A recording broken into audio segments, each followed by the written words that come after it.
ये घटना गोवंडी गौतम नगर की है। 23 फरवरी 2019 को साबरीन उर्फ चांदनी नाम की लड़की अपने ही घर से गायब हुई है और यह घटना तब से लेके आज तक एक मिस्ट्री बनी हुई है, क्योंकि इस लड़की के माँ और बहन हमारा मुद्दा न्यूज़ टीम के साथ है और ये बता रहे हैं कि इन लोगों ने क्या किया है। इन 5-6 सालों में इनकी बहन को, इनकी बेटी को ढूंढने के लिए कितनी मशक्कत की है, प्रशासन के पास कितनी बार गई है, क्या क्या प्रोसेस हुआ है, इन लोगों ने क्या क्या मेहनत ली है अपनी बहन के लिए, बेटी के लिए। इस माँ की आंखों का पानी अभी तक नम नहीं हुआ है, अभी भी ये बात करते हुए रो पड़ी। देख सकते हैं आप हमारा मुद्दा न्यूज़ से, मैं हसीना शेख।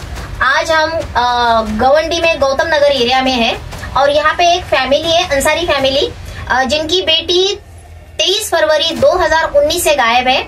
उनका कहना यह है कि हमने पुलिस स्टेशन जाके सब प्रोसेस किए, लेकिन प्रशासन ने अभी तक उनका कोई हेल्प नहीं किया है। उनकी जो फैमिली है उनमें उनकी माँ है, बहनें यहाँ पे बैठी हुई, तो वो हमसे कुछ बताना चाहती है। आज भी उनके माँ की नजरें रहती है कि हमारी बेटी कैसे आ जाए, उनके आंखों का पानी अभी भी टूटा नहीं है, इन लोग का कहना है। तो देखते हैं एक माँ की तलाश, एक बहनों की तलाश कहाँ तक जाके रुकेगी, उनको कैसे इंसाफ मिलेगा और ये क्या करेगी आगे। तो सीधी बातचीत उनसे करते हैं।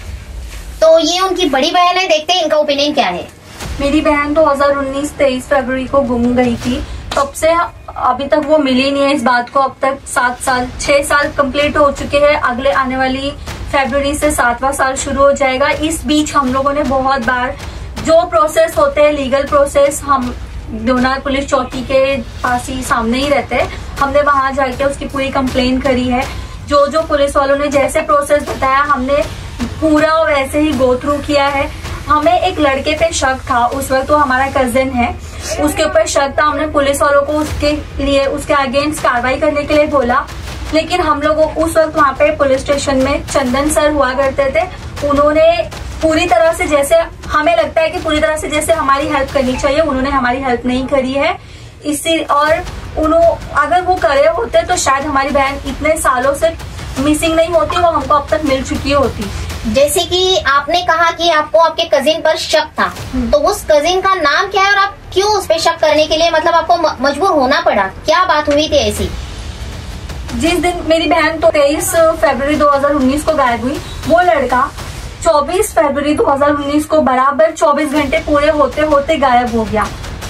वो हमारा फैमिली मेंबर था, हम उस पर शक नहीं कर रहे थे, पर वो जिस तरह से गायब हुआ, उसने अपने कपड़े छोड़ दिए, उसने अपना मोबाइल यहाँ पे छोड़ दिया और वो डायरेक्ट यहाँ से बिना किसी को बताए आउट ऑफ कंट्री भाग गया। वो जिस तरह से ऐसे भागा है, हम लोगों के लिए एक शौक था कि हमारी बहन अचानक गायब होगी, दूसरा शौक था कि घर का दूसरा मेंबर वो अचानक से गायब हो गया। और उससे जब हम लोगों ने फोन पे बात किया, उसके घर वालों ने हम लोगों को फोन पे बोला कि हमारा बेटा गायब हो गया है, हमारा बेटा इन्वॉल्व है, शायद हमारा बेटा भाग गया है, शायद वो आपके मैटर में इन्वॉल्व है, इसलिए वो ऐसे बिना कुछ बोले सडनली गायब हो गया। आप चेक करो, उसका मोबाइल आपके घर में है, उसके कपड़े हमारे घर में है। वो डायरेक्ट यहाँ पे आया था और उसने ये सब कुछ छोड़ के जिस सिचुएशन में वो भागा है, तो पूरा का पूरा हमारा उस पर शक गया, क्योंकि इतने लोग घर में थे, सब ढूंढ रहे थे एक खोई हुई बच्ची को। सिर्फ वो एक इंसान ऐसा था जो सडनली ऐसे गायब हो जाता है और फिर वो फोन पर बोलता है कि मेरे लिए पैसे बहुत ज्यादा इम्पोर्टेंट थे, मेरे लिए पैसे से ज्यादा इम्पोर्टेंट कोई नहीं है, मैं यहाँ पे नहीं रहना चाहता हूँ, मैं उधर जा रहा हूँ, मुझे इन सब में इन्वॉल्व नहीं होना है, मेरे लिए जो भी कुछ है अभी तक के पैसे ही है। ये सारे जो उसके सेंटेंस थे, उसका ऐसा भागना, उसके कपड़े छोड़ देना, उसके डॉक्यूमेंट्स छोड़ देना, पासपोर्ट लेके गया, बाकी उसके जो भी डॉक्यूमेंट्स थे, जो यहाँ के मुंबई के इंडिया के डॉक्यूमेंट्स थे, वो सब कुछ यहीं पे था। मेन बात होती है कि आप एक जगह पे पहले से कुछ तो हुआ है और आपका घर का ही कोई इंसान अचानक से एकदम से गायब हो जाए, वो भी उसके पूरे कपड़े, उसकी सारी चीजें, जो थोड़ा दिन 15 दिन पहले ही आया हुआ हो। तो मुझे लगता है, हमें पूरी फैमिली को लगता है, हमारे आसपास के लोगों को लगता है कि ये प्री प्लानिंग था, जो उसने पहले से प्लान करके आया हुआ था, उसको एक चांस मिल गया, उसने लड़की गायब की और फिर खुद गायब हो गया। और तब से लेके अभी तक का कुछ भी उसका प्रूफ नहीं मिला। अब हम लोग ने पुलिस के थ्रू उसके घर पे भी गए हैं, लेकिन वो लड़का अभी तक के कुछ मिला नहीं है। उसके घर वाले बोल रहे हैं वो इतने साल हो गए वो घर नहीं आया, उसके आस पड़ोस वालों और किसी को भी उसका खबर नहीं है। हम पुलिस स्टेशन जाते हैं, हम उनको बोलते हैं कि हमें इस बंदे पे शक है, आप प्लीज उसके अगेंस्ट कार्रवाई करो। उन्होंने उसके अगेंस्ट कोई कार्रवाई नहीं लिया, उन्होंने कार्रवाई साफ लेने से मना कर दिया। उन्होंने बोला है कि आपके शक पे हम किसी के अगेंस्ट कार्रवाई नहीं करेंगे, सिर्फ आपको शक है। तो हम कह रहे हैं, मैं आपको एग्जांपल देती हूँ कि अगर मैं बोलूँ मैम कि मुझे किसी पे शक है, मुझे ये बंदा मेरे लिए हानिकारक है, ये मेरे जान का खतरा है या मुझे इससे कुछ भी खतरा है, ये कुछ भी करेगा मुझे, तो क्या मैं पुलिस स्टेशन जाके इसके नाम की कोई अर्जी एक पहले से एक कंप्लेन नहीं कर सकती? अगर पुलिस उस वक्त मेरी कंप्लेन एक्सेप्ट करती है, सपोज अगर मेरा किसी को छोटा झगड़ा हो जाए या मुझे किसी पे शक हो कि ये इंसान है, तो पुलिस उस वक्त तो मेरी अर्जी ले लेती है। फिर इतने बड़े कांड होने के बाद पुलिस हम लोगों के लिए अर्जी क्यों नहीं ले रही है? मेरा क्वेश्चन ये है। दूसरी बात कि इतने सारे साल हो गए, इतने सारे 6 साल गुजर चुके हैं, अभी तक कुछ किया नहीं है प्रशासन, जो हमें लगता है कि कुछ नहीं किया। हो सकता है पुलिस वालों के हिसाब से एक मिसिंग केस में उनको जितना कुछ करना था उन्होंने किया, वो उनके लिए रोज की बात है, उन्होंने किया होगा, लेकिन हमारे हिसाब से हमारी बच्ची हमारे घर में नहीं है, तो हमें लगता है कि उन्होंने कुछ नहीं किया है। तो हम बस उनसे ये उम्मीद रखते हैं कि वो करे। अभी तक के हम कितने डीसीपी, एसीपीस और पुलिस स्टेशन के हर दिन हर हफ्ते चक्कर लगा चुके, अभी तक कुछ नहीं हुआ। आने वाले अभी जो नए डीसीपी आए हैं, हमें उनसे बहुत उम्मीद है। हम उनसे रिक्वेस्ट करते हैं कि प्लीज मेरी अम्मी, मेरा परिवार पूरा हमारी बहन के लिए इतना ज्यादा दुखी है, इतना हम बता भी नहीं सकते कितना हम दुख में हैं, लेकिन हम फिर भी लड़ रहे हैं क्योंकि, और हमें लगता है कि जितना केस को कम देखा जा रहा है, जितना इसको लग रहा है कि ये बहुत छोटा सा केस है, पर हमें लगता है कि ये छोटा केस नहीं है। ना जाने कितने ही इस जगह से लोग मिसिंग होते हैं, लेकिन कुछ लोग जाके उसकी एनसीज लिखवाते। मैंने ना एक पूरा चेक किया था, एक मेरा खुद का रिसर्च हुआ है कि 2019 से लेके अब आए दिन हर दिन मिसिंग केस में बहुत ज्यादा बढ़ते काउंटिंग और ज्यादा नंबर्स होते जा रहे हैं, पर पता नहीं पुलिस स्टेशन में कुछ होता है कि नहीं। ये तो उन लोगों की मिसिंग केस है जो लोग जाके कंप्लेन करते हैं। आई डोंट नो वो लोग जो फुटपाथ पे रहते होंगे, जिनके लोग कोई मिसिंग केस FIR भी नहीं करते, कोई केस भी नहीं करते होंगे, वो कितने ही लोग हैं। तो मेरा प्रशासन से ये रिक्वेस्ट है कि प्लीज आप मिसिंग केस पे भी थोड़ा ध्यान दीजिए, वरना ऐसे कर करके कितने ही लोग यहाँ से गायब हो रहे हैं, ये हम सोसाइटी से लोग कम हो रहे हैं। मैं बोल रही हूँ सबरीन की मम्मी। सबरीन मेरी 12वीं क्लास में पढ़ रही थी और उसको क्लास जाना था। मैं उस दिन बाहर गई थी थोड़ा काम से, मेराज को बोल के गई थी, मेराज खाली घर पे था, उसको मैं बोल के गई थी इसको क्लास में लाके छोड़ देना। दोपहर की क्लास में गई और वापस आई, शाम की क्लास में उसको जाना था, फिर वो क्लास नहीं गई। हम जब हमारे बच्चे घर पे आए, पूछताछ किए, सबरीन घर पे नहीं है, तो उसने बोला वो अपने सहेली के साथ क्लास गई है। क्लास में हम लोग पता किए, पता चला कि वो क्लास आई ही नहीं है और घर पे यही दोनों थे। इसके सहारे पर मैं छोड़ के गई थी, इसका पेपर चालू था, इसके लिए वो हमारे साथ नहीं गई थी कि अम्मी मेरा पेपर है, मैं नहीं जाऊंगी, कहीं मैं पढ़ाई कर रही हूँ।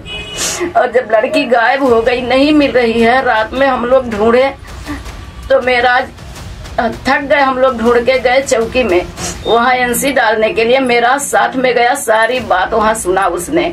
फिर सुबह उठ के वो गया, अपना टिकट लिया, कहाँ से क्या किया, और वो बाहर भाग गया, सऊदी चला गया। वो अपने घर वालों को बोल दिया कि मैं भाग रहा हूँ। पहले फोन किया कि नहीं बताना, वापस बोला कि मैं भाग रहा हूँ। उसके कपड़े, उसकी मोबाइल सब यहीं पर थी। उसकी अम्मी फोन करके बताई उसकी बहन कि मेराज भाग गया, उसकी मोबाइल कहाँ है। तो हम लोग देखे मोबाइल उसकी घर पे है। वो क्यों भाग गया? तो बोले उसको डर लग गई थी बहुत ज्यादा, इसके लिए वो भाग गया। मैं बोली घर में इतने लोग हैं, कोई नहीं डरा। हम तो उसको कुछ बोले भी नहीं, खाली इतना ही पूछे थे कि तू घर पे था, तेरी जिम्मेदारी थी, तू देखा होता, उसको छोड़ा होता, अकेले क्यों जाने दिया। इतनी बात पे गलती उसने किया है, शक मेरा पूरा यकीन है कि गलती उसने किया, इसके लिए वो भाग गया है।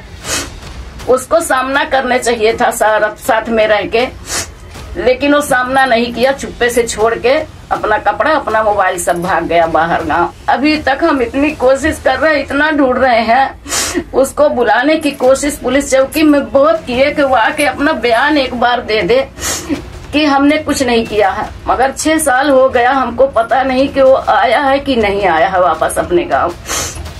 बहुत हम परेशान हैं। उसके लिए आपसे गुजारिश है कि हमारी मदद कीजिए, हमारी लड़की हमको मिल जाए। मैं साबरीन की बहन हूँ। और एक्चुअल में जब 23 तारीख 2019 को जब हमारी बहन गायब हुई थी, तो उस टाइम पे हम जब पुलिस स्टेशन जाते थे, उन्होंने काफी सारी चीजें हमसे बोली कि बहुत सारे केस मिसिंग होते हैं, बहुत सारे लोग भाग जाते हैं, तो आप सिर्फ मेराज पे क्यों शक कर रहे हो, मे भी उसने शादी कर ली हो या फिर किसी और के साथ भाग गई हो, 1-2 साल में आ जाएंगे। बहुत सारे लोग आ भी जाते हैं, तो उस हिसाब से उनको लगता होगा कि शायद वो आ जाएगी, बट अब तो 6 साल हो गए, इसलिए हम कंटिन्यू वहां जा रहे हैं पुलिस स्टेशन, और बहुत सारी हेल्प करने की, मतलब उनसे ये चाहते हैं कि वो हमारी हेल्प करे अच्छे से। तो उस हिसाब से हम लोग अभी तक के वेट ही कर रहे थे। अब तो 6 साल हो गए, वो अभी तक नहीं आई है, इसलिए हम लोग चाहते हैं कि जो हमारा शक है मेराज, वो मेराज पे ही पूरा फोकस करे और उसी को यहाँ लेके आए, उसका स्टेटमेंट ले, ताकि जो हमारे दिल में शक है वो क्लियर हो जाए कि मतलब वो सच में इन्वॉल्व है या नहीं, या उसने ही कुछ किया है, वो चीज क्लियर हो जाए, हमारे दिल से वो शक निकल जाए। और हो सकता है उसी ने सब कुछ किया हो और वो इतने सालों से गायब है, क्योंकि वो तो ऑलमोस्ट और टाइम पहले से भी गायब था अपने यूपी वालों के लिए। यहाँ के लिए तो वो 6 साल से गायब है, बट वहाँ के लिए वो और पहले से गायब है। तो इसलिए हम लोग चाहते हैं कि जो अभी डीसीपी आए हैं, उनसे ये चाहते हैं कि वो हमारी अच्छे से हेल्प करें, सपोर्ट करें, और वो मेराज को यहाँ पे बुलवाए और उसके जो स्टेटमेंट वगैरह है वो लेके हमको हेल्प करे कि मतलब वो क्या चल रहा है उसका, और वो सच में इन्वॉल्व है या नहीं, वो हमारा पूरा सब चीज क्लियर करवा दे। इसलिए हम लोग सिर्फ डीसीपी से ही अब ये है कि मतलब पूरी तरह से वही हमारी हेल्प करेंगे।